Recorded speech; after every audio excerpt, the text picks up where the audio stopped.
Hello students, today we will do some questions of exercise 6.2 which were left in the previous class. So first question is, write first 5 multiples of 15. 15 के first 5 multiples लिखने हैं. 15, 30, 45, 60, 75. तो ये है 15 के first 5 multiples. Same way अब आपको second, fifth and sixth multiple लिखना है 14 का. Second, fifth and sixth multiple of 14. 14 का सेकेंड मल्टीपल होता है 28, फिफ्थ मल्टीपल होता है 70 और सिक्स्थ मल्टीपल होता है 84. जब आप 14 की टेबल लिखोगे तो ये आएगा सेकेंड टाइम, ये आएगा फिफ्थ टाइम और ये आएगा सिक्स्थ टाइम. तो टेबल आप सबको लर्न होनी चाहिए, ठीक है. नेक्स्ट आपके इस एक्सरसाइज के फिलअप्स रह गए थे. Question number 5 A. All the multiples of 10 end with a. जितने भी 10 के मल्टीपल्स हैं 10, 20, 30, 40, 50, 60 एंड सो ऑन, ये सब किससे एंड हो रहे हैं बताओ. एंड किससे हो रहे हैं? ये 0 से हो रहे हैं ना. So all the multiples of 10 are end with 0. Then B part is 1 is the multiple of only number 1. 1 जो है वो सिर्फ 1 का ही मल्टीपल होता है. ये सब फिलअप्स आपको लर्न होने चाहिए, ठीक है. एग्जाम्स में आएंगे ये. सी है आपका the multiple of a number. किसी भी नंबर का मल्टीपल या तो उस नंबर से बड़ा होता है या उसके बराबर होता है. आइदर ग्रेटर देन और equal to. either greater than or equal to. Last, multiples of a number are unlimited. किसी भी नंबर के मल्टीपल्स अनलिमिटेड.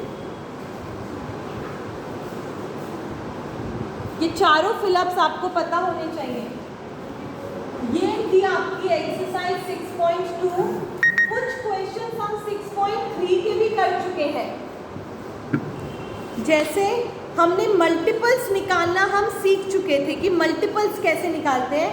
एक बार मैं फिर बता देती हूँ. जैसे क्वेश्चन नंबर 3 है. क्वेश्चन नंबर 3 में क्या करना है? Find the first 4 common multiples of 6 and 12. 6 और 12 के 4 कॉमन मल्टीपल्स निकालने हैं. कॉमन मल्टीपल्स निकालने के बाद आपको उनका एलसीएम भी निकालना है. एलसीएम क्या होता है मैं इधर लिख रही हूँ. LCM is lowest common multiple.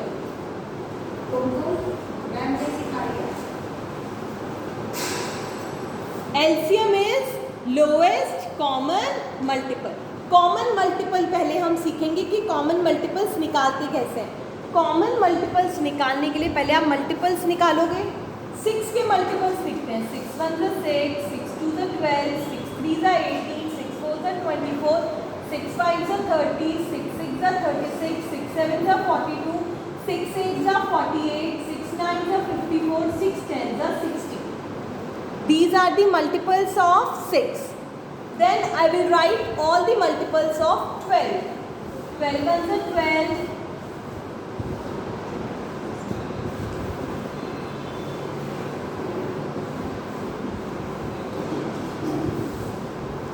These are the multiples of 12.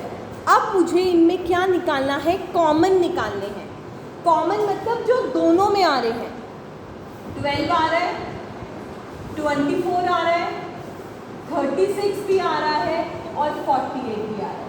इसके अलावा कोई नंबर 60 भी आ रहा है. बट मुझे कितने चाहिए? ओनली 4. तो मैं कौन कौन से कॉमन मल्टीपल्स लिखूंगी?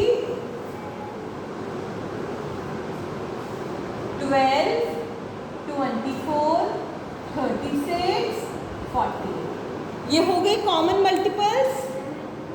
कॉमन मल्टीपल्स, अब एलसीएम की फुल फॉर्म क्या होती है? Lowest common multiple. नेम से पता लग रहा है कि जो कॉमन मल्टीपल्स हैं उनमें सबसे लोएस्ट मतलब सबसे छोटा, लोएस्ट मतलब सबसे छोटा। तो इनमें से सबसे छोटा कौन सा है? 12। तो 12 क्या है मेरा? एलसीएम। 12 क्या है मेरा? एलसीएम।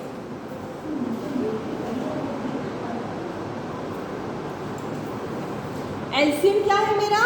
12। इसी तरीके से एक और क्वेश्चन करते हैं जिसमें आपको एलसीएम निकालना है। एलसीएम हमेशा मल्टीपल से निकलता है क्योंकि एलसीएम की फुल फॉर्म ही है ये लोएस्ट कॉमन मल्टीपल। पहले मल्टीपल निकालो, फिर उन मल्टीपल्स में से कॉमन निकालो, और कॉमन जितने भी आए उसमें जो सबसे छोटा होगा वो एलसीएम होगा।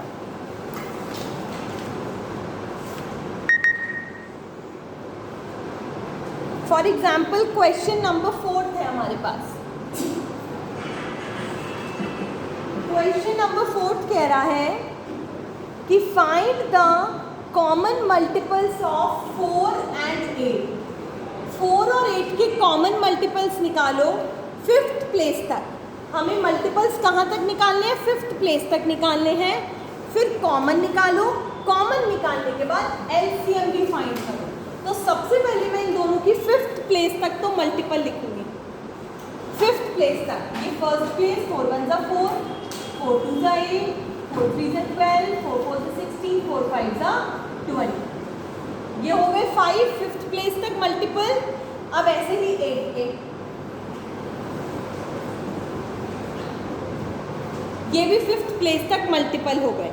अब मैं क्या निकालूंगी? इनका कॉमन मल्टीपल्स। कौन कौन से मल्टीपल्स दोनों में है? 8 है और 16 है। तो कॉमन मल्टीपल्स आए 8 और 16। तो एलसीएम कितना हुआ मेरा? 8। एलसीएम कितना हुआ? क्योंकि दोनों में छोटा लोएस्ट कौन सा है? 8। सो 8 इज दी एलसीएम। इस तरीके से आप एलसीएम को फाइंड करो। फिर आपका एक क्वेश्चन है, आपको ये बताना है कि क्या क्वेश्चन नंबर 5 है ये एक्सरसाइज 6.3 का क्वेश्चन नंबर 5। क्वेश्चन नंबर 5 कह रहा है find out if the bigger number is a multiple of the smaller number. आपको एक पेयर दिया हुआ है, पेयर 13 और 91 का। क्वेश्चन कह रहा है ये बताओ कि क्या बड़ा नंबर छोटे नंबर का मल्टीपल है। अब आपको ये कैसे पता लगे कि मल्टीपल है या नहीं? आप डिवाइड करके देखो। 91 को 13 से डिवाइड करो।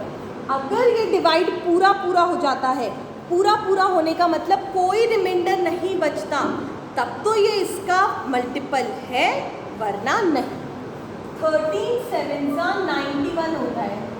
आ गया 0, इसका मतलब yes 91 is a multiple of 13।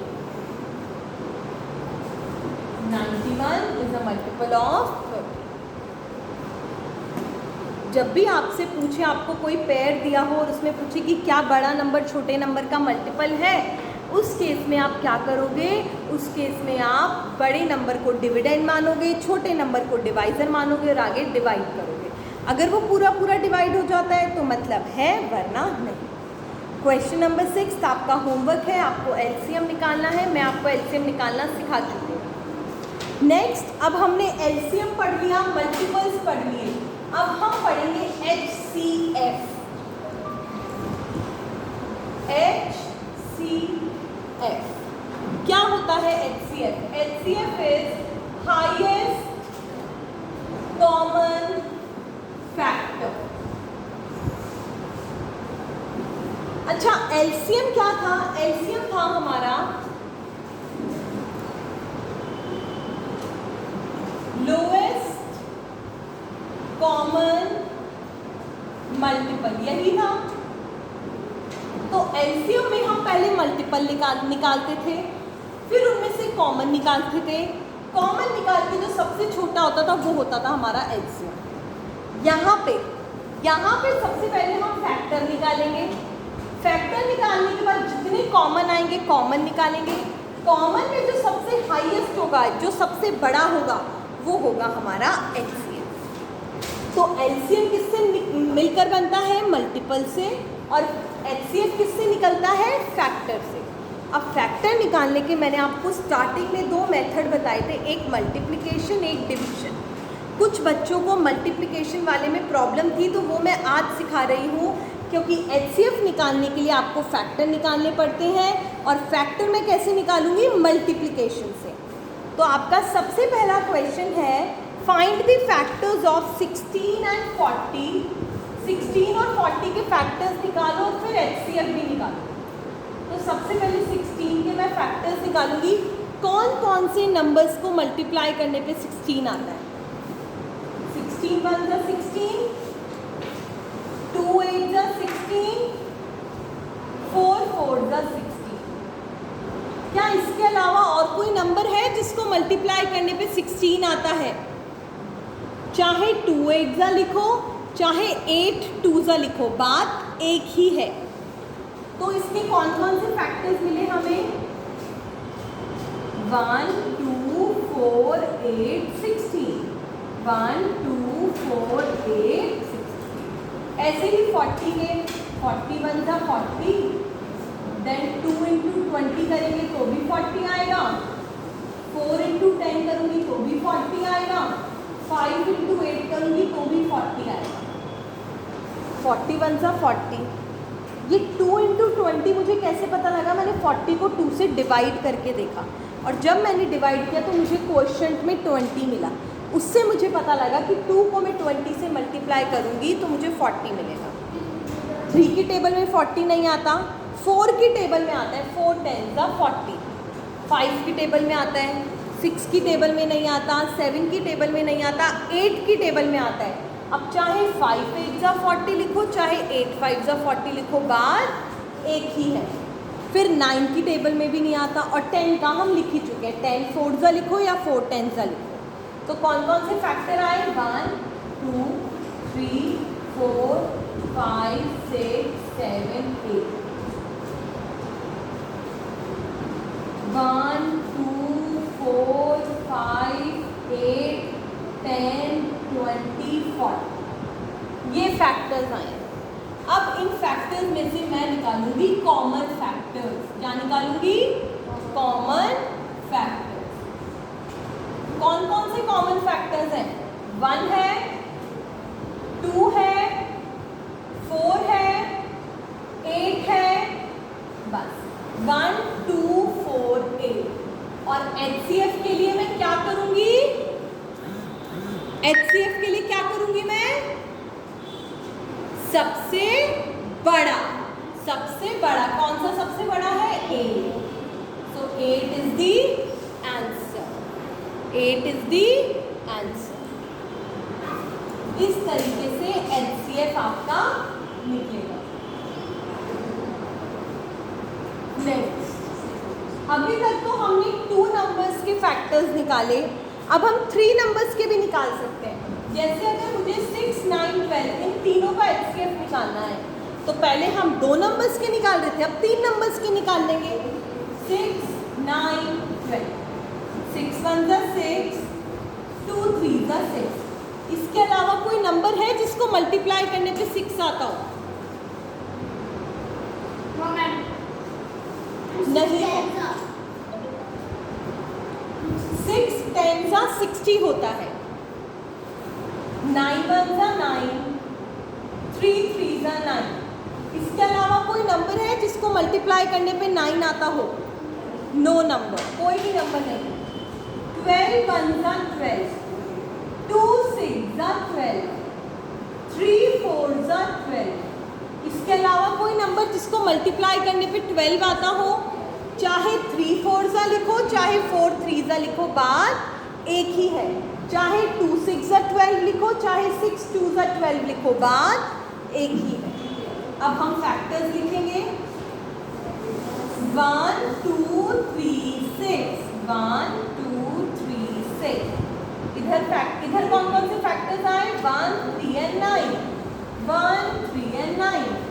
इधर 1 2 3 4 6 12 1 2 3 4 6 12। अब निकालो कॉमन फैक्टर्स।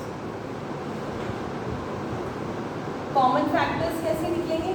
1 कॉमन है, तीनों में है। क्या 2 तीनों में है? अब ये नंबर तीनों में होना चाहिए, तीनों में। 2 नहीं है ना, 2 इधर और इधर है लेकिन इधर नहीं है, तो वो कॉमन में नहीं आएगा। 3 है, यस, इधर भी है, इधर भी है और इधर भी है, तो 1 आ गया, 3 आ गया।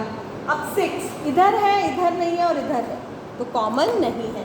तो कौन कौन से कॉमन आए? सिर्फ 1 और 3। तो HCF क्या होगा मेरा? HCF होगा मेरा 3, यानी हाईएस्ट। हाईएस्ट मतलब बड़ा, बड़े 1 और 3 में से बड़ा नंबर कौन सा है? ठीक है।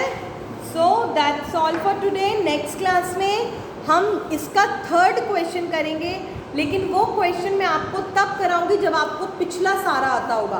तो अब आपके पास सैटरडे और संडे है, इसमें आपको एक्सरसाइज 6.1, 6.2, 6.3 और 6.4 की अच्छे से प्रैक्टिस करनी है। नेक्स्ट क्वेश्चन जो है आपका क्वेश्चन नंबर 3, उसमें आपको LCF और LCM दोनों निकालने हैं। तो वो मैं आपको तब सिखाऊंगी जब आप LCM की भी अच्छे से प्रैक्टिस कर लोगे और HCF की। ठीक है।